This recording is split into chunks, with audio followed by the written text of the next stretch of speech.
Magandang araw, Pilipinas! Mabuhay Parangenyos! Ngayon, araw ng Biyernes, 6 ng Enero, taong kasalukuyan.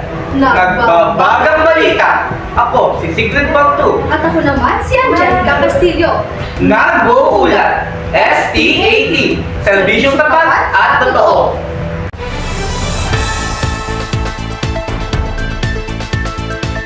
Sa ulo ng mga nagbabagang balita, pagbabawal sa paggamit ng puto dito sa Pilipinas.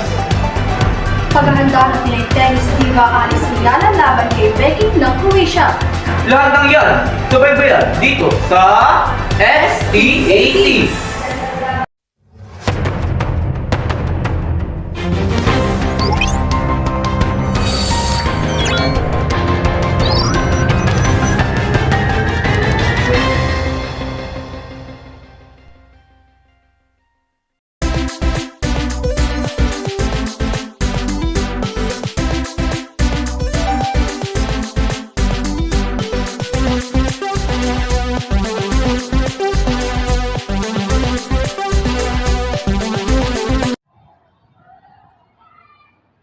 Mag-Milo na. Milo everyday. Ulo ng mga nagbabagang balita. Firecrackers, law, pinatupad, karamihan, hindi tumupad. Para sa kabuuang detalye, nandito si Francesca Landry. Itinala ni Rodrigo Duterte ang isyong Executive Order or EO na pinagbabawal ang putok tuwing bago taon. Ayon sa Republic Act 7183 or Firecracker Law, subalit hindi naman ito natutupad. Karamihan ay ang mga naapektuhan ay ang mga bata. Bago magpulit ang taon, mayroong batang namatay sa Tondo, Manila na sugatan naman ang kaibigan nito na magkasabay sumabog ang hawak niyang fountain cracker at keyboard. Ayon sa mga pulis, hindi pa karaniwang kapaputok na napulot na at masyado itong malakas. Inaalam ng mga pulis kung saan ito nanggaling. Marami ang naapektuhan ngayong taon kumpara sa nakaraang taon at sa mga sumusunod pa. Ipinagbabawal na ito dahil sa tuluyang malakas na pagputok upang maiwasan ang mga insidente lalo na sa mga bata. Ito ay hindi na dapat panghinayangan ng loob kung kapamakan lang ang abot nito. Back to you, SJ! US at Europe, binatipon sa Russia sa paggamit ng Oshnik missile. UK, nanindigan ng hinanaang masakot. Sa iba pa, impormasyon, narito si Kylie Rivera.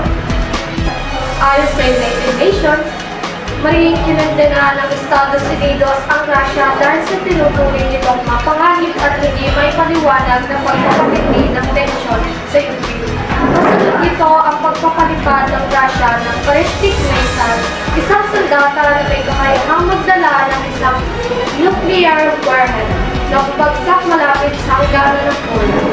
Sa naganap na pagtitipon sa United Nations, binigyan din ni Deputy UN Ambassador Tommy Bruce na ang hakbang na ito ng Moscow ay isang direktang banta sa pandaigdigang kapayapaan. Kasabay nito, nagkaisa ang Amerika at ang iba pang bansa sa Europa sa panawagang itigil na ang pag-atake at bigyang daan ang mga diplomatikong negosasyon. Balik sa'yo, Angelica. Paghahanda ng Pinay Tennis Diva Alice Millala laban kay Becky ng Croatia. Para sa buong balita, narito si Kiel Bool. Kiel? Nakahanda na si Pinay Tennis star Alice Millala para sa tinatawag na yung Trayvon Bennett ng Croatia sa Kuyong Classic sa Melbourne. Unang tinalo ng 20 anyos na si Yala si Becky sa ASP Classic. Gaganapin ang paghaharap muli ng dalawang mamay na ring oras sa Pilipinas. Ang nasabing exhibition tournament ay tinuturo ni Yala bilang paghahanda para sa mas malaking torneo sa Australian Open na magsisimula sa susunod na linggo. Magugunit ang makapasok sa semifinals round si Yala sa ASB Classic kung saan ito ang naging susi para umangat ang kanyang ranking ngayon na nasa rank 49.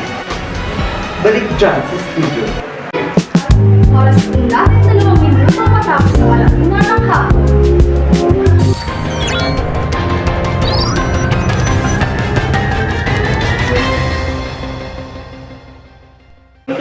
Party Bautista versus Garapata para sa showbiz balita na yan, narito si Emil Arilaw. Magandang araw, Pilipinas! Pilipinas, aktres na Heart Evangelista, ibinahagi ang experience niya kung siya ay makagat ng garapata habang naglalive siya sa Instagram. Galing umano sa Rosalia, ang garapatang kumagat sa kanya. Ang balita namang ito ay umani ng samot-saring reaksyon sa internet. May ibang nagsasabi na wala nang maibalita kaya pati kagat ng garapata ay ibinabalita na rin. Yun lamang sa showbiz para ngayon, balik sa inyo, SJ.